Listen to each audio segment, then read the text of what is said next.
Hello friends, welcome back on our study channel Supriya Shukla study अड्डा।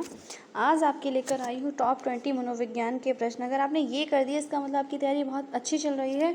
अगर इसमें से आपके 20 में 19 मार्क्स भी आ रहे हैं तो it's mean your performance is going to good. आज आपके मनोविज्ञान के 20 क्वेश्चन लेकर मैं आई हूँ। आपको इनको सॉल्व करना है, साथ में एक चेक करती चाहिए आपका स्कोर कितना बन रहा है। अगर आपका स्कोर 19 या 20 के बीच में 18 से अबव भी आ रहा है, इट्स मीन योर तैयारी इज़ वेरी गुड। ठीक है, तो हम लोग आज लेकर आए हैं 20 क्वेश्चन मनोविज्ञान के टॉप 20 क्वेश्चंस। अगर ये तैयार हैं तो इसका मतलब बहुत अच्छी बात है। चलिए देखते हैं हमारा पहला क्वेश्चन क्या है। आइए, फर्स्ट क्वेश्चन है हमारा, जन्म के समय शिशु के शरीर में हड्डियां कितनी होती है। स्टार्टिंग कर रहे हैं बिल्कुल जन्म से। क्वेश्चन है, जन्म के समय शिशु के शरीर में कितनी हड्डियां होती हैं। तो आप बताइए 200, 206, 230 या 270। राइट आंसर क्या होगा, जल्दी से दिमाग लगाइए। यस, राइट आंसर होगा इसका 4, 270। जन्म के समय शिशु के शरीर में हड्डियां होती हैं 270। सेकेंड क्वेश्चन है हमारा, सेकेंड क्वेश्चन है, बालक अपनी माँ को पहचानना प्रारंभ कर देता है। किस एज में पहचानना प्रारंभ कर देता है। 3 माह में, 9 माह में, 8 माह में, 6 माह में। तो जल्दी से बताइए, अपनी माँ को जब भी बच्चा होता है वो किस एज पे अपनी माँ को पहचानना स्टार्ट कर देता है। Answer A, first answer is right, 3 माह में। नेक्स्ट क्वेश्चन इज, बालक के जन्म के समय शिशु के मस्तिष्क का भार कितना होता है। बहुत इंपॉर्टेंट क्वेश्चन है, आपका सीटेट में बहुत आता है कि बच्चा का जब बालक का जन्म होता है तो उसका जो माइंड होता है उसका वेट क्या होता है। 300 ग्राम, 350 ग्राम, 400 ग्राम या फिर 450 ग्राम। तो इसका राइट आंसर है 350 ग्राम, 350 ग्राम। राइट आंसर क्या है, 350 ग्राम। नेक्स्ट क्वेश्चन नंबर 4 है, सीखने का आदर्श काल माना गया है किसे। शैशवावस्था व किशोरावस्था को, किशोरावस्था को, बाल्यावस्था को या शैशवावस्था का। बच्चा सबसे अच्छा कब सीखता है, सबसे बेस्ट क्वालिटी में एकदम आदर्श रूप से कब सीखना स्टार्ट करता है। देन आंसर आपका राइट आंसर हो जाएगा शैशवावस्था में। शैशवावस्था में बच्चा बहुत अच्छे से सीखता है। तो आपका राइट आंसर क्या है, शैशवावस्था। सीखने का, अच्छा ये इंपॉर्टेंट भी क्वेश्चन बहुत इंपॉर्टेंट है कि इसके टाइप से क्वेश्चन आता है कि सीखने का आदर्श काल किसे बोलते हैं, जीवन का अनोखा काल कौन सा होता है। इस टाइप के क्वेश्चन बहुत आते हैं, तो आप ध्यान दीजिएगा, वेरी इंपॉर्टेंट है ये क्वेश्चन, आप लोग लिख लीजिएगा। सीखने का आदर्श काल शैशवावस्था को बोलते हैं, बाल्यावस्था को नहीं बोलते हैं, बिल्कुल भी नहीं बोलते हैं। आंसर हो जाएगा शैशवावस्था को बोलते हैं। नेक्स्ट आपका क्वेश्चन है, कार्ल गेर्सन ने किस विधि का अध्ययन किया था।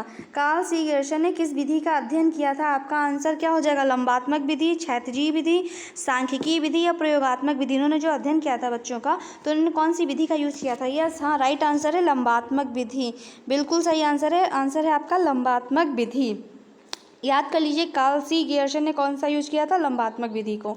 नेक्स्ट क्वेश्चन पे देखते हैं। नेक्स्ट क्वेश्चन है हमारा, सीखना है एक जटिल सामाजिक प्रक्रिया, शारीरिक प्रक्रिया, मानसिक प्रक्रिया या नैतिक प्रक्रिया। सीखना है एक जटिल प्रक्रिया। ये सारे लोग मानते हैं कि जो सीखना होता है वो एक जटिल प्रक्रिया है, लेकिन कैसी है वो, सामाजिक प्रक्रिया है, शारीरिक है, मानसिक है, नैतिक है। आप ये सोचिए, जब हम सीखते हैं, बच्चा जब भी सीखता है तो वो अपना माइंड का यूज़ करके सीखता है, ना कि सोसाइटी का यूज़ कर। सोसाइटी से सीखता है बट सोसाइटी को नहीं सीखता है। जो भी है वो सीखता है, उसका जो मीडियम होता है वो माइंड होता है। तो जो सीखना एक जटिल क्या है, मानसिक प्रक्रिया है। राइट आंसर आपका तीसरा है, सीखना एक मानसिक प्रक्रिया है। नेक्स्ट क्वेश्चन है, यह सीखना क्या है, एक मानसिक प्रक्रिया। भूल से भी इसको सामाजिक प्रक्रिया मत लगाइएगा। सीखना एक ऐसी प्रक्रिया है, मानसिक प्रक्रिया है। नेक्स्ट क्वेश्चन देखते हैं क्या। नेक्स्ट क्वेश्चन है हमें, भारत में बाल विकास की शुरुआत कब हुई थी। अच्छा, इससे रिलेटेड एक क्वेश्चन ये भी आता है कि भारत में बाल विकास के लिए जो शिक्षा पद्धति आई थी वो किसने लाए थे। तो सबको पता होगा, गिजू भाई लेकर आए थे। कौन लेकर आए थे, गिजू भाई में। अब क्वेश्चन है, भारत में बाल विकास की शुरुआत कब हुई थी। 1887 में, 1879 में, 1890 में और 1930 में। सबको पता है, राइट आंसर जल्दी बताइए क्या आंसर है। इसका आंसर होगा आपका 1930, 1930 में। याद कर लीजिए, भारत में बाल विकास की शुरुआत कब हुई थी, 1930 में हुई थी। देखते हैं हमारा क्वेश्चन नंबर 8 क्या है। क्वेश्चन नंबर 8 है, विकास प्रारंभ होता है शैशवावस्था से, गर्भावस्था से, बाल्यावस्था से, किशोरावस्था से। अब आप देखिए कितना इंपॉर्टेंट और इजी क्वेश्चन है। जो विकास होता है वो जैसे ही बच्चा गर्भ में आता है तुरंत उसका विकास प्रारंभ हो जाता है। पहले वो 1 महीने का, 2 महीने का, 3 महीने का, 9 महीने का विकास उसका माँ के पेट के अंदर भी तो होता है, तो वो भी तो विकास में काउंट होगा। तो भूल से भी इसमें शैशवावस्था मत लगाएगा। इसका जो आंसर होगा वो आपका आंसर हो जाएगा गर्भावस्था। विकास प्रारंभ होता है गर्भावस्था से ही प्रारंभ हो जाता है। नेक्स्ट क्वेश्चन नंबर 9 है, बालिकाओं की लंबाई किस अवस्था में बालकों से अधिक होती है? किशोरावस्था के अंत में, शैशवावस्था के अंत में, बाल्यावस्था के अंत में, इनमें से कोई नहीं। सबको पता है, इंपॉर्टेंट क्वेश्चन है, बहुत आता है। स्पेशली सी टेट का सबसे फेवरेट क्वेश्चन इस टाइप से आता है हाइट के ऊपर, कि किस एज में बच्चों के लड़के की हाइट ज़्यादा होती है और किस एज में लड़कियों की हाइट ज़्यादा होती है। यहाँ पर उन्होंने पूछा है गर्ल्स की, बालिकाओं की लंबाई किस अवस्था में बालकों से अधिक हो जाती है? तो आपको सबको पता होगा कि जो कि शैशवावस्था होती है तो दोनों की लंबाई सेम रहती है, कोई डिफरेंस नहीं आता है। उसके बाद जब हमारी किशोरावस्था आती है तो किशोरावस्था में स्टार्टिंग किशोरावस्था में एडोलसेंस में लड़कियों की हाइट बढ़ती है और लड़कों की कम बढ़ती है। फिर जब मैच्योर एडोलसेंस आती है, बिल्कुल किशोरावस्था का जब अंत होने वाला होता है, मतलब आपका अगर देखा जाए तो 15 से लेकर 18 साल तक, तब लड़कों की हाइट बढ़ जाती है, लड़कियों की कम हो जाती है। लेकिन इन्होंने ये पूछा है कि किस एज में बालिकाओं की, लड़कियों की हाइट बढ़ती है। तो आपका किशोरावस्था भी नहीं हुआ, शैशवावस्था भी नहीं, ऑप्शन क्या बचा? बाल्यावस्था। कि बालिकाओं की जो लंबाई होती है वो बाल्यावस्था में लड़कों से अधिक होती है। इसलिए होता है कि जब लड़कियाँ या बच्चे जो होते हैं बाल्यावस्था में होते हैं तो लड़के छोटे होते हैं, लड़कियाँ ज़्यादा लंबी हो जाती है, तो कहते हैं लड़कियाँ बहुत ज़्यादा ग्रो कर रही हैं। तो इसका राइट आंसर हो जाएगा बाल्यावस्था। नेक्स्ट क्वेश्चन है हमारा क्वेश्चन नंबर 10। जन्म के समय नवजात शिशु रोता है किस लिए? ये सारे क्वेश्चन मैंने जितने भी टॉप 20 क्वेश्चन बताए, ये सारे मैंने, क्योंकि आपका 5 जुलाई को सीटेट का एग्जाम होने वाला है, मे बी 99% आपका होगा ही, तो इसलिए मैंने आपको ये सारे टॉप 20 के क्वेश्चन सीटेट के बेस पे ही मैंने कलेक्ट किए हैं। सीटेट पे इसी टाइप के क्वेश्चंस आते हैं, कॉन्सेप्ट के अंदर से आते हैं। जो यूपी टेट का एग्जाम होता है उसमें आपके जितने भी क्वेश्चंस आते हैं वो वन लाइनर टाइप से होते हैं, और जो सी टेट का था उसमें आपका कॉन्सेप्ट बेस होता है। आपका कॉन्सेप्ट क्लियर होना चाहिए, कॉन्सेप्ट एकदम स्ट्रांग होना चाहिए। तो आपका ये क्वेश्चन नंबर 10 है। आइए देखते हैं। जन्म के समय नवजात शिशु रोता है, जैसे ही बच्चा पैदा होता है तो वो रोता है, क्यों रोता है? भय के कारण, उसको डर लगता है क्या? वातावरण में परिवर्तन के कारण होता है, पीड़ा के कारण पीड़ा भी होती है, भूख के कारण भूख भी लगती है। कहते हैं नहीं कि तुरंत दूध पिलाना चाहिए, लेकिन साइकोलॉजिकल फैक्ट क्या बोलता है कि जन्म के समय नवजात शिशु क्यों रोता है? देन आंसर आपका होगा वातावरण में परिवर्तन के कारण, क्योंकि जब बच्चा पेट के अंदर से जन्म लेता है, बाहर आता है, तो वहाँ का वातावरण, टेम्परेचर बिल्कुल चेंज होता है, वातावरण चेंज होता है। इस चक्कर में वो डर की वजह से, मतलब वो वातावरण में परिवर्तन की वजह से रोता है, ना कि उसको डर लगता है। डर नहीं लगता, वो वातावरण में जो उसका चेंजमेंट होता है उस बेस पे वो रोता है। नेक्स्ट क्वेश्चन है हमारा, वृद्धि एवं विकास का मुख्य सिद्धांत क्या है? वृद्धि एवं विकास के मुख्य सिद्धांत मैंने आपको बताया था, वृद्धि एवं विकास का सिद्धांत क्या होता है, आपको मैंने बताए भी थे कि जो वृद्धि होती है प्रत्येक बालक में अलग अलग होती है, विकास भी बालक का अलग अलग होता है, हर बालक विशिष्ट होता है। तो इस बेस पे जो तत्परता का नियम है ये किसका? ये हमारा वृद्धि विकास से नहीं, अधिगम का संबंध नियम है। और जो एकता का नियम है ये हमारा शारीरिक विकास से संबंधित है। व्यक्तिक अंतर का, वृद्धि एवं विकास का मुख्य सिद्धांत क्या हो जाएगा? आपका राइट आंसर होगा व्यक्तिक अंतर का सिद्धांत, क्योंकि वैसे इनमें से सभी हो जाता अगर तत्परता का नियम नहीं होता तो। तत्परता का नियम अधिगम का नियम है, वृद्धि और विकास का नहीं है। तो वृद्धि एवं विकास का मतलब होता है व्यक्तिक अंतर का सिद्धांत, मतलब प्रत्येक बालक जो होता है वो अपने में विशिष्ट होता है, प्रत्येक दो बालकों के मध्य अंतर पाया जाता है। नेक्स्ट क्वेश्चन नंबर 12 है हमारा, विकास कैसा परिवर्तन है? रचनात्मक, गुणात्मक, गणनात्मक या नकारात्मक? हमेशा माइंड में याद रखिए, कभी भी विकास आपका एक टाइप का नहीं हो सकता। कभी ऐसा नहीं हो सकता कि विकास केवल गुणात्मक है, केवल आपका गणनात्मक हो सकता है, नहीं हो सकता। विकास आपका गुणात्मक और मात्रात्मक दोनों ही होता है, लेकिन यहाँ पे मात्रात्मक नहीं दिया है, तो आप लोग आंसर इसमें लगाएंगे गुणात्मक। रचनात्मक नहीं होता है, गणनात्मक। विकास की गणना की जा सकती है, नहीं की जा सकती। नकारात्मक होता है, नहीं होता। तो राइट आंसर इसका है आपका गुणात्मक, सॉरी विकास जो है आपका गुणात्मक होता है। नेक्स्ट क्वेश्चन आपका 13 है, वृद्धि का संबंध किससे है? वृद्धि जो होती है वो केवल आकार से, आकार व भार से, या फिर केवल भार से, या इनमें से कोई नहीं। वृद्धि जो होती है, किसी भी बालक की वृद्धि होती है तो उसकी केवल आकार में ही वृद्धि होती है, उसके भार में वृद्धि होती है, या फिर आकार और भार दोनों में वृद्धि होती है। तो जाहिर सी बात है दोनों में वृद्धि होती है ना, बच्चे का आकार भी बढ़ता है, उसका वेट भी बढ़ता है। तो राइट आंसर हो जाएगा सेकंड वाला, आकार व भार से। नेक्स्ट क्वेश्चन देखते हैं। नेक्स्ट क्वेश्चन है, निम्नलिखित में से कौन सा विकास का सिद्धांत है? विकास का सिद्धांत पूछा जा रहा है। सीटेट और यूपीटेट में जब भी कॉन्सेप्ट की बात आती है तो माइंड में ये जरूर रखिएगा कि कौन सा अधिगम के सिद्धांत है, कौन से व्यवहार के सिद्धांत है और कौन से विकास के सिद्धांत है, कौन से शारीरिक विकास के सिद्धांत है, कौन से मानसिक विकास के सिद्धांत है। बस इसी पे आपके क्वेश्चन गलत होते हैं। क्वेश्चन नंबर 14 जो है, निम्नलिखित में से कौन सा विकास का सिद्धांत है? तो ये हमारा विकास शारीरिक विकास से रिलेटेड है। नंबर 1 है, विकास हमेशा रेखीय होता है, यह निरंतर चलने वाली प्रक्रिया नहीं है, जबकि है। सभी की विकास दर समान नहीं होती है, ये भी सही है। विकास की सभी प्रक्रियाएं अंतः संबंधित नहीं होती हैं। तो क्या विकास की सभी प्रक्रियाएं अंतः संबंधित होती हैं? नहीं होती हैं।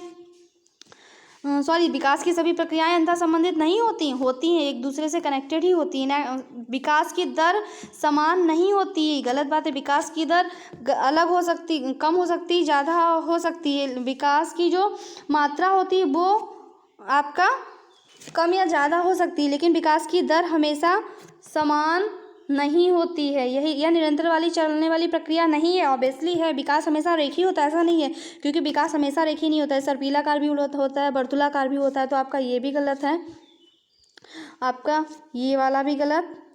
सेकंड, विकास की निरंतर वाली चलने वाली प्रक्रिया नहीं है, जबकि है ये भी गलत है। थर्ड वाला भी गलत है। राइट आंसर हो जाएगा थर्ड। विकास की सभी की विकास दर समान नहीं होती। आपका सही है, ये विकास का ही सिद्धांत है कि विकास की दर समान नहीं होती, सबकी अलग अलग होती है। क्वेश्चन नंबर 15 है, देखते हैं। क्वेश्चन नंबर 15 में मानव विकास को क्षेत्रों में विभाजित किया जाता है, जो मानव का विकास होता है उसको कुछ पार्ट्स में डिवाइड किया गया है। तो इसमें से कौन सा सबसे पहले? संवेगात्मक, संज्ञानात्मक, आध्यात्मिक और शारीरिक। नंबर 2 पे है मनोवैज्ञानिक, संज्ञानात्मक, संवेगात्मक और शारीरिक।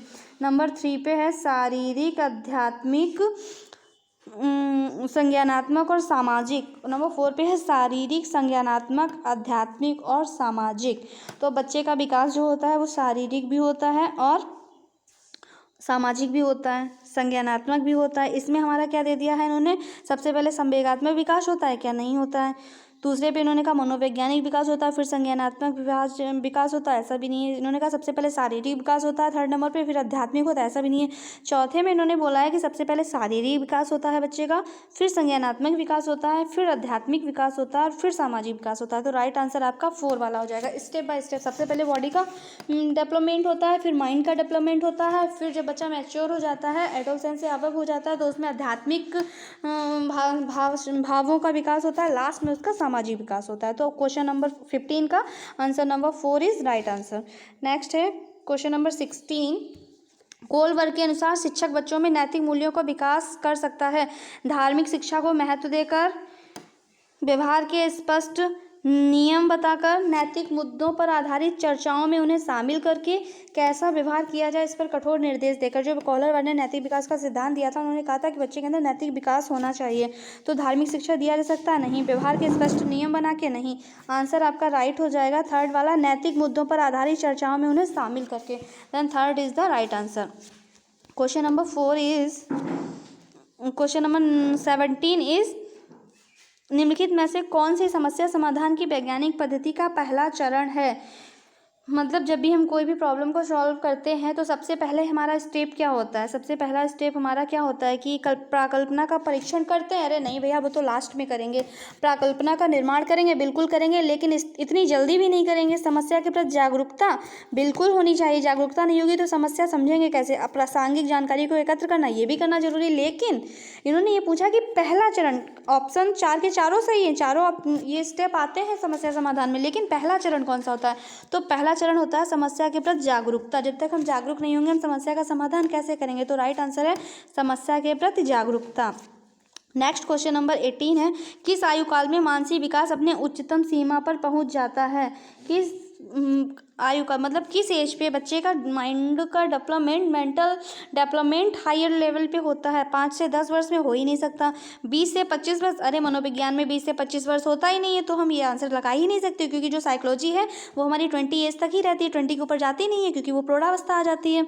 10 से 15 वर्ष नहीं, ये भी नहीं हो सकती, क्योंकि ये तो एडोलसेंस होती है, स्टार्टिंग होती है एडोलसेंस की। और 15 से 20 वर्ष, यस राइट आंसर इज 15 से 20 वर्ष। आपका आंसर हो जाएगा ए वाला, 15 से 20 वर्ष में मानसिक विकास उच्च लेवल पे हो जाता है, उच्चतम सीमा को प्राप्त कर लेता है। नेक्स्ट क्वेश्चन 19 इज, किस अवस्था में सामाजिक विकास पर जिसका प्रभाव नहीं पड़ता है? किस अवस्था में सामाजिक विकास पर प्रभाव नहीं पड़ता है? आपका ऑप्शन है सुरक्षा, सुरक्षा आवश्यकताएं या फिर अभिवृत्ति। मतलब ये कहना चाह रहे हैं किस चीज पे सामाजिक, अगर कौन सी चीज होगी जिससे सामाजिक विकास नहीं होगा? रुचियों की वजह से सामाजिक विकास होता है आवश्यकताओं की वजह से सामाजिक विकास होता है, बिल्कुल होता है। वृत्ति की वजह से भी होता है। असुरक्षा की वजह से क्या सामाजिक विकास होता है? नहीं होता है। तो आपका राइट आंसर हो जाएगा असुरक्षा। असुरक्षा की कमी की वजह से सामाजिक विकास नहीं होता है। नेक्स्ट क्वेश्चन, लास्ट क्वेश्चन है, किशोरों में संवेगों के नियंत्रण का सबसे अच्छा उपाय निम्नलिखित में से कौन सा है? युक्तिकरण, शोधन, प्रक्षेपण, दमन। युक्तिकरण में ये होता है कि उसको किसी कुछ युक्तियां दी जाती हैं, वो अपने संवेग को कहीं और मॉडिफाई कर लेता है। शोधन का मतलब उसका शोधन भी मॉडिफाई ही किया जाता है। शोधन का मतलब ये होता है कि उसे जो कष्ट होता है, उसका जो दुख होता है, उसका स्थान चेंज किया जाता है, उसका मूड चेंज कर दिया जाता है। दमन का मतलब उन शक्तियों का दमन कर दिया जाता है, बिल्कुल ही नष्ट कर दिया जाता है, लेकिन उससे बच्चे के अंदर कुंठा और हीन भावना की भाव आ जाती है। तो आपका थर्ड वाला जो ऑप्शन है प्रक्षेपण, अगर बच्चों के अंदर संवेगों का नियंत्रण करना है तो उसके जो भी हमारे अच्छे या बुरे जो भी संवेग है उसको कहीं और प्रक्षेपित कर दिया जाता है, स्थानांतरण कर दिया जाता है, तो वो सबसे अच्छा मेथड होता है। तो आपका इसका राइट आंसर हो जाएगा प्रक्षेपण। उम्मीद है आपको ये क्विज पसंद आई होगी। अगर आपको हमारी ये वीडियो पसंद आई हो तो आप हमारे चैनल को लाइक और सब्सक्राइब कर दें और आने वाली एवरी वीडियो का नोटिफिकेशन पाते रहेंगे। Thank you, have a nice day.